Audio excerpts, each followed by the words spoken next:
प्रिय बच्चों, नमस्कार।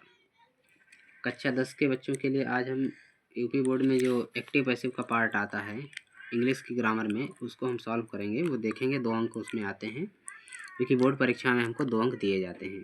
तो ध्यान से देखेंगे एक्टिव पैसिव क्या होता है, कैसे इसको क्वेश्चन हल करते हैं।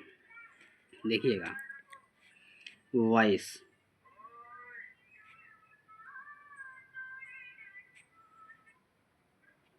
वॉइस वॉइस को हिंदी में हम वाच्य कहते हैं। वाच्य, ये हमारी वर्ब होती है। वर्ब, क्रिया, क्रिया में 2 वॉइस होते हैं। एक होता है एक्टिव वॉइस,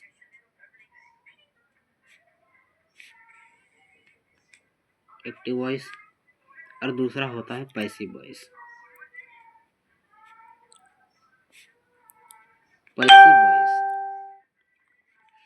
एक्टिव वॉइस को हिंदी में कृतवाच्य कहते हैं।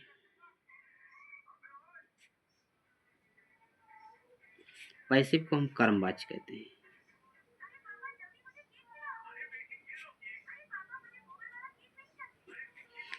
कृतवाच्य वह होता है जिस वाक्य में कर्ता को प्रधानता दी जाए, यह बताया जाए कि कार्य कर्ता कर रहा है, तो उसे कृतवाच्य कहते हैं।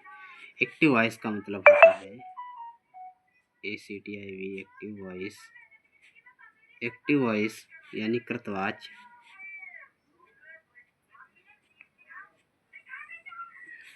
जिस वाक्य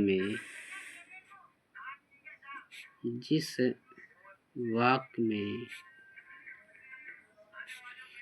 कर्ता को प्रधानता दी जाए,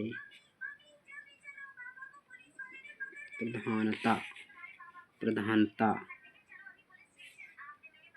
दी जाती है, वह वाक्य एक्टिव वॉइस का कहलाता है।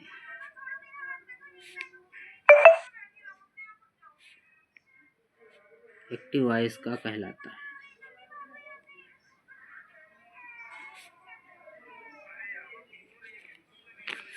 पैसिव वॉइस के बारे में, पैसिव वॉइस जो होता है कर्मवाच्य बोला जाता है। कर्मवाच्य जिस वाक्य में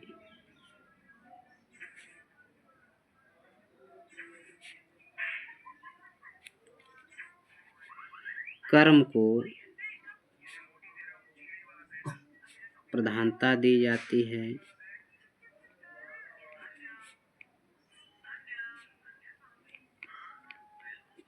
दी जाए, या यह बताया जाए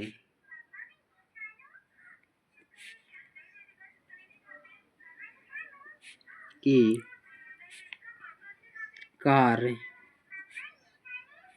कर्म के माध्यम से हो रहा है।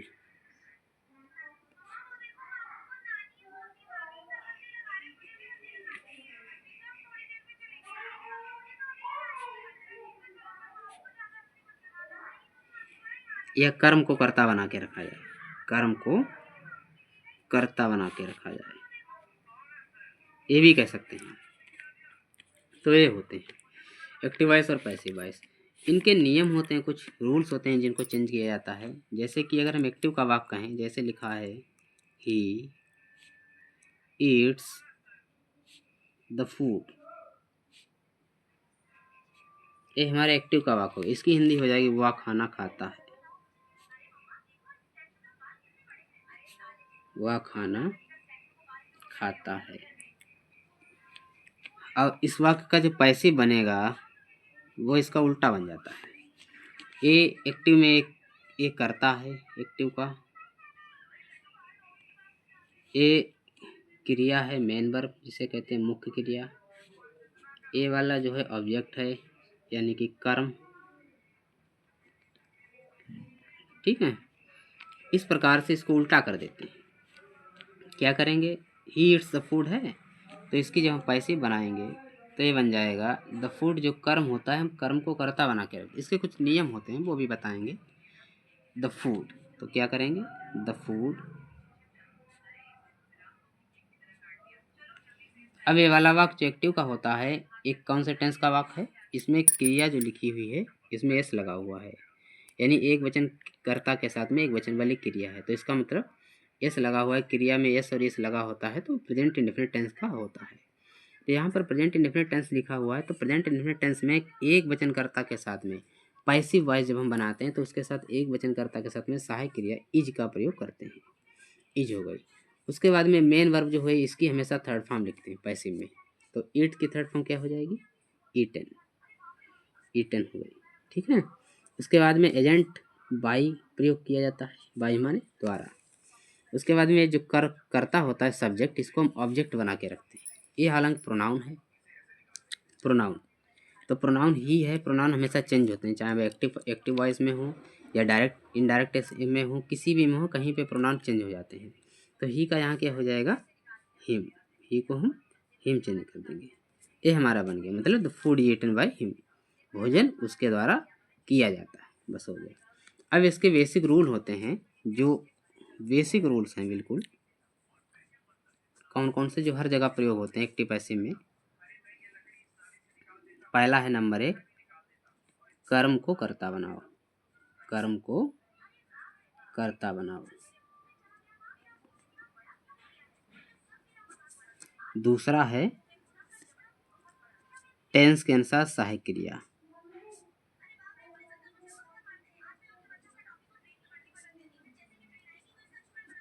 अनुसार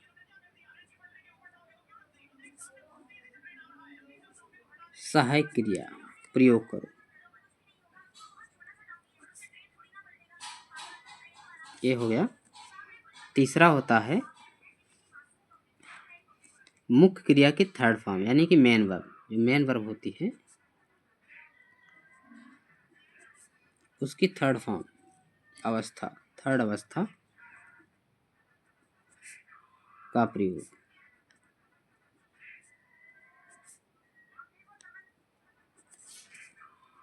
उसके बाद में वाई का प्रयोग, एजेंट होता है वाई का प्रयोग करते हैं। उसके बाद में कर्ता यानी सब्जेक्ट, ये सब्जेक्ट होता है कर्ता, सब्जेक्ट को ऑब्जेक्ट यानी कर्म, ऑब्जेक्ट में बदलना।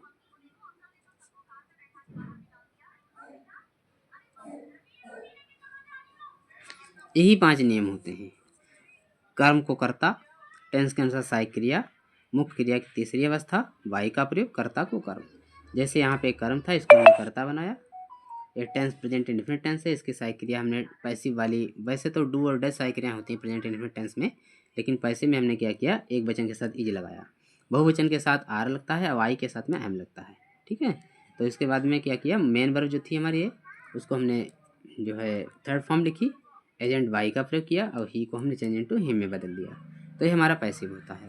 जैसे एक पैसिव हम और लिख रहे हैं, जैसे लिखा है शीला रोट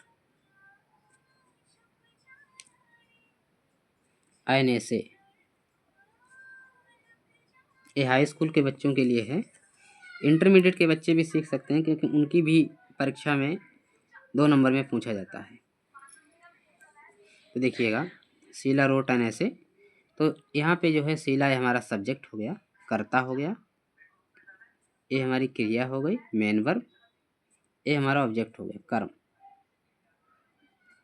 तो हम क्या करेंगे, नियम के अनुसार कर्म को कर्ता बनाओ, ये हमारा रूल्स है, तो ये वाला कर्म हो गया ऑब्जेक्ट, तो इसको हम क्या करेंगे एन ऐसे लिखेंगे, ये एक्टिव का वाक्य है, ये पैसिव बन रहा है एन ऐसे,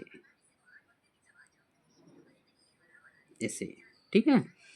अब इसके साथ में ये हमारा पास्ट इंडेफिनिट टेंस का वाक्य, क्योंकि क्रिया की सेकंड फॉर्म लगी past indefinite tense. Past indefinite tense का मतलब होता है वाक्यों के अंत में ता था ती थी ते थे, था थी थे, या ई ए, बड़ा बड़ी, ऐसी चीज़ें आती हैं जो मतलब वाक्यों के अंत में हिंदी वाले वाक्य होते हैं, जैसे कि वह जाता था, तुम खेलते थे, बच्चे पढ़ते थे, हाँ, माताजी खाना बनाती थी, तो ऐसे आते हैं ता था ती थी, तो इसमें क्रिया की दूसरी अवस्था लगाई जाती है। एक सिंपल टेंस होता है पास्ट का, जो कि मतलब उसी से संबंधित ट्रांसलेशंस आते हैं, स्टोरियाँ भी आती हैं, एक्टिव पैसिव भी आता है, तो मतलब DI स्पीच भी पूछा जाता है। तो यहाँ पे एन ऐसे हो गया। ये अब हम क्या करेंगे, पास्ट इंडेफिनिट टेंस की सहायक क्रिया जो होती है, टेंस की सहायक क्रिया होती है डिड। और डिड के साथ में हम मेन वर्ब की फर्स्ट फॉर्म प्रयोग करते हैं। ये तो बात हो गई टेंस की, जो टेंस बनाते हैं उसकी, हिंदी से अंग्रेजी में अनुवाद करते हैं उसका। लेकिन यहाँ पे पैसिव की बात कर रहे हैं, तो पैसिव में क्या हो जाएगा, क्रिया की थर्ड फॉर्म लिखी जाएगी और उससे पहले सहायक क्रिया कौन सी लगेगी, यानी कि अगर प्रेजेंट इंडेफिनिट टेंस का वाक्य है तो हम प्रेजेंट इंडेफिनिट टेंस का वाक्य है तो प्रेजेंट कंटीन्यूअस टेंस की सहायक क्रिया प्रयोग करते हैं। अगर प्रेजेंट कंटीन्यूअस टेंस का वाक्य है तो पैसिव में हम past continuous tense present continuous tense का वाक्य है तो प्रेजेंट कंटीन्यूअस टेंस की सहायक क्रिया इज, एम, आर के साथ में विंग जोड़ देते हैं। अगर वो प्रेजेंट परफेक्ट का है तो हम क्या करेंगे, हैज, मतलब उसमें क्या होता है, प्रेजेंट परफेक्ट कंटीन्यूअस टेंस की सहायक क्रिया जोड़ देते हैं। अगर वो पास्ट इंडेफिनिट टेंस का है तो पास्ट इंडेफिनिट टेंस वाले में पास्ट कंटीन्यूअस टेंस की सहायक क्रिया जोड़ देते हैं। तो यहाँ पर पास्ट कंटीन्यूअस टेंस की सहायक क्रिया कौन सी होती हैं, एक वाज होती है, एक वचन करता, दूसरा वर होती है, यानी कि बहुवचन करता। तो हम क्या करेंगे, एन से एक निबंध एक वचन है तो यहाँ पे हम वाज लिखेंगे, वाज, एन से वाज, ठीक है। अब यहाँ पे वर्ब की थर्ड फॉर्म लिखेंगे, रोट की थर्ड फॉर्म क्या हो जाएगी, रिटन, रिटन हो जाएगी, ठीक है, रिटन हो गया। अब नियम के अनुसार बाई का प्रयोग कर दीजिएगा। उसके बाद कर्ता को कर्म बनाओ, ये कर्ता है शीला, इसको इधर हम शीला लाएं, हालांकि नाउन है तो पहला अक्षर बड़ा लिखा जाता है, कैपिटल ए हो गया। तो ये टेंस के बेसिक रूल होते हैं इसके। बाकी अब देखेंगे टेंस में कौन सी क्रिया कहाँ पे चेंज होती है। तो देखिए ध्यान से, ये है हमारा टेंस का नाम, इधर एक साड़ी बना लेना, टेंस, यहाँ पे हम लिखेंगे टेंस की सहायक क्रिया,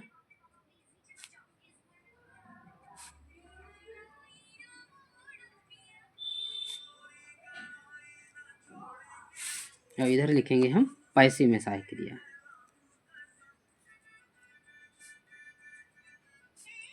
देखिएगा बच्चों,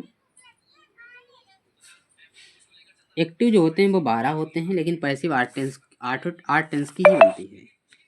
तो वो कौन कौन से टेंस है जिनकी पैसिव नहीं बनती हैं वो हम बताएंगे अभी आपको।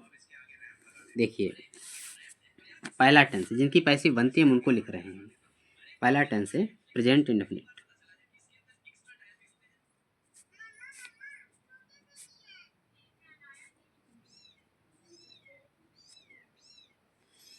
इसकी सहायक क्रिया होती है एक वचनकर्ता के साथ डच, बहुवचनकर्ता के साथ डू। देखिए जब हम पैसिव बनाएंगे तो एक वचनकर्ता के साथ में पैसिव में इज लिखा जाएगा, इज, और बहुवचन में हम लिखेंगे आर, और आई के साथ हम लिखेंगे आई एम। दूसरा है हमारा टेंस प्रेजेंट कंटिन्यू, इसको हम लिखेंगे एक वचन के साथ इज, उसके बाद में बहुवचन के साथ आर, प्रेजेंट कंटिन्यू टेंस की सहायक क्रियाएं होती हैं आई के साथ आई एम। तो इसमें बन जाएगा हमारा, इसमें पैसिव में is being, I am being, are being कर लीजिए, आर बीइंग और एवं और आई एम बीइंग, ये पैसिव में सहायक क्रियाएं बदलती हैं। उसके बाद में अगला है present perfect, present perfect tense.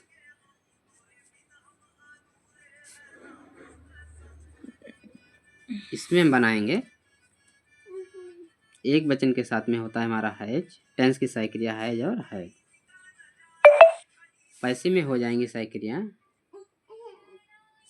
Has been और have been, has been have been, ये हमारी एक वचन के साथ हो गई और ये बहुवचन के साथ हो गई। उसके बाद में अगला है past indefinite, past indefinite tense की सहायक क्रिया होती है डिड, पैसिव की सहायक क्रिया बन जाएगी वाज वर, वाज वर। उसके बाद में अगला है टेंस हमारा जो कि पैसिव वाला past continue, past continue.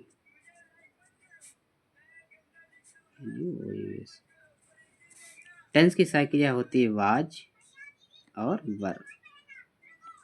Passive में सहायक क्रिया हो जाएंगी वाज भी और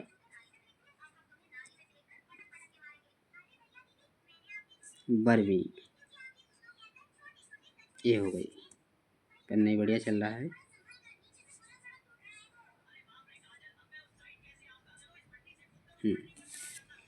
अगला है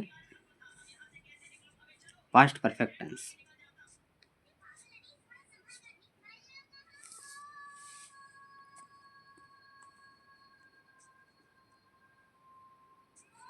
इसमें होती है सहायक क्रिया एक ही, वो होती है हैड।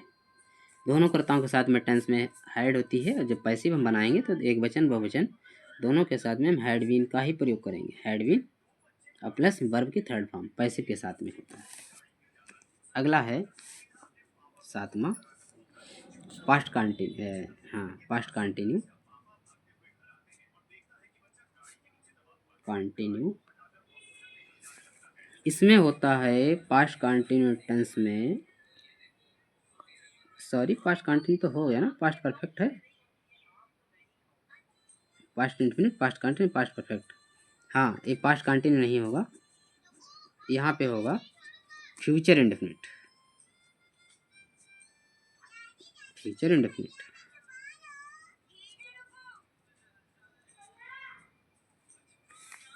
इसके साथ में सहायक क्रिया होते हैं टेंस की विल और शैल। पैसिव की सहायक क्रिया बन जाएंगी विल भी और शैल भी।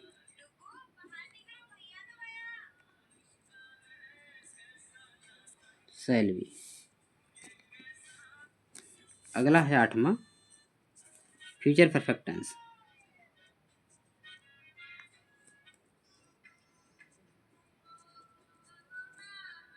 परफेक्ट टेंस इसमें होता है जो है विल हैव एवं शैल है। शैल है तो इसमें हो जाएगा पैसिव की सहायक क्रिया विल हैव बीन और शैल हैव बीन। ये जो है विल का प्रयोग अन्यकर्ताओं के साथ में होता है। अन्यकर्ता, अन्यकर्ता का मतलब होता है जहाँ पर जैसे कि आई और वी को छोड़कर, ए आई वी के साथ होता है। आई वी, आई माने मैं होता है, वी माने हम। जब हमारा वाक्य मैं आई और वी से शुरू होगा तो हम शैल का प्रयोग करेंगे।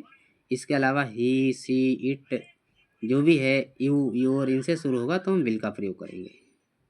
लेकिन एक कंडीशन में ये दोनों परिवर्तन हो जाते हैं। जब सब्जेक्ट ये कहता है कि मुझे कार्य जरूरी करना है तो हम विल की जगह शैल और शैल की जगह विल कर देते हैं। दृढ़ निश्चय प्रकट कर ले कि ये काम करना ही है, कोई भी हो सकता है, तो वहाँ पर ये परिवर्तन हो जाता है। तो ये हो गए हमारे 8 जो पैसिव बनते हैं, जिनके 4 टेंसों के नहीं बनते हैं। वो 4 टेंस कौन कौन से होते हैं जिनकी पैसिव नहीं बनती है? पहला है प्रेजेंट परफेक्ट कंटिन्यू,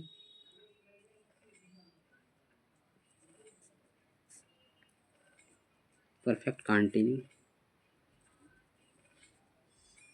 इसकी नहीं बनती है। दूसरा, सॉरी प्रेजेंट हो गया, पास्ट वाला हो जाएगा इस बार में। पास्ट परफेक्ट कंटिन्यू,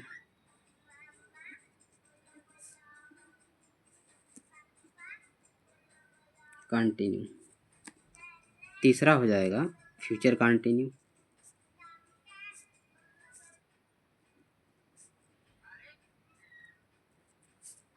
चौथा हो जाएगा फ्यूचर परफेक्ट कंटिन्यू।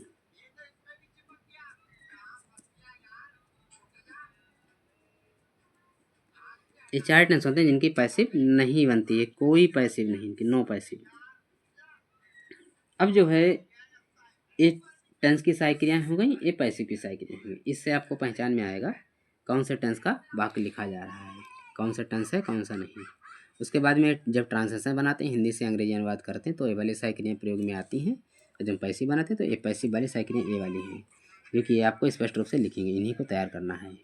इन्हीं से एग्जाम में मतलब पूछता है। पैसिव हमेशा पूछा जाता है, इंटरमीडिएट में भी और 10वीं की परीक्षा में भी। तो पैसिव तो आता ही आता है, हर साल आता है। अब देखिएगा, इसमें कुछ होते हैं प्रोनाउन, जो पैसिव में प्रोनाउन बदलते हैं। प्रोनाउन का परिवर्तन, प्रोनाउन परिवर्तन। प्रोनाउन का मतलब होता है सर्वनाम। सर्वनाम का मतलब होता है वे शब्द जो संज्ञा के बदले में बोले जाते हैं, उन्हें सर्वनाम कहते हैं, प्रोनाउन। तो ये प्रोनाउन है, ये परिवर्तन होता है एक्टिव से पैसिव में। जैसे कि आई लिखा होता है, आई को मी में बदलते हैं, ही को हिम में बदलते हैं, सी को हर में बदलते हैं, सी चेंज इनटू हर,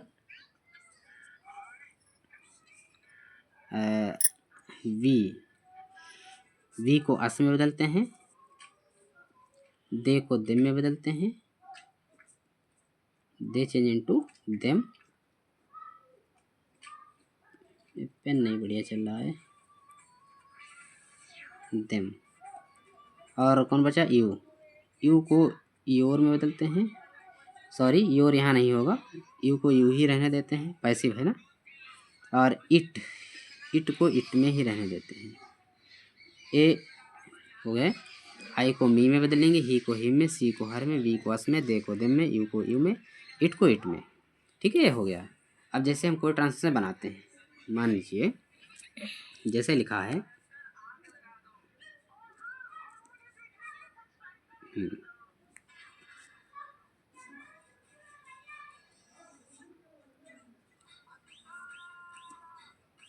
एक मिनट, कालिदास, पेन नहीं बढ़िया चल रहा है, कहाँ पे लिखें, यहाँ लिखते हैं, यहाँ चलेगा। ये देखिए, कालिदास रोट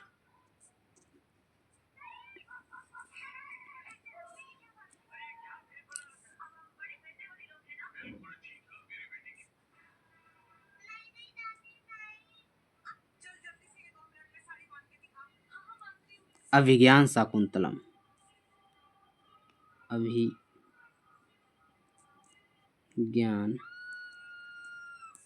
शाकुंतलम।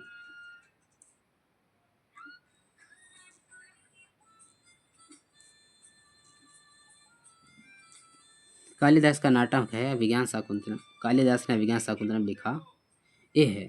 इसको हम बनाते हैं, देखिएगा ध्यान से कैसे बनेगा एक्टिव से पैसिव। तो ये जो है एक्टिव है, हमारा पैसिव बनेगा। अभिज्ञान शाकुंतलम में क्या है, हमारा कर्म है।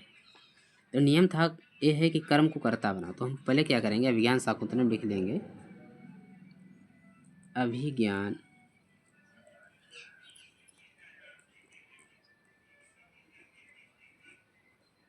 शाकुंतलम। पास्ट इंडेफिनिट टेंस का वाक्य है, क्योंकि क्रिया के second form past indefinite tense में आती है। तो यहाँ पे क्या हो जाएगा, हाँ, तो रोट है, रोट लिखा हुआ है, तो इसका मतलब पास्ट इंडेफिनिट टेंस वाला ए वाला वाक्य है, ए पास्ट इंडेफिनिट टेंस। यहाँ पे बाज, एक वचन के साथ बाज, बहुवचन के साथ बाज। तो यहाँ पे हम क्या करेंगे, ये एक वचन है तो हम बाज लिखेंगे, बाज। थर्ड फॉर्म इसकी हो जाएगी, क्रिया है हमारी वर्ब, इसका थर्ड हो जाएगा रिटर्न हो जाएगा, एजेंट वाई लगाइए, कर्ता कालिदास, इसको कर्म बनाइए, यहाँ से उठा करके यहाँ कर दीजिए कालिदास, ये हो गया। यानी अभिज्ञान शाकुंतलम कालिदास द्वारा लिखा गया है। इसके बाद में देखिए अगला, सीमा इज प्लेइंग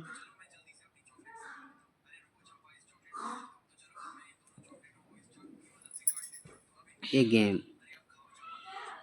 ये कह रहा है सीमा एक गेम खेल रही है, तो बना दीजिए, इजी है। तो ये गेम लिखा हुआ है, तो ये गेम कर्म को कर्ता बनाएंगे हम, ये गेम। ठीक है, इसके साथ में लग जाएगा, मतलब प्रेजेंट कंटिन्यूस टेंस का वाक्य है, तो प्रेजेंट कंटिन्यूस टेंस की साइकिल लगा लीजिए। टेंस की साइकिल इज लिखी हुई है, अभी पैसिव की लगेगी, एक वचन है तो एक पैसिव की इज बीइंग हो जाएगी। यहाँ पे इज बीइंग, इज बीइंग।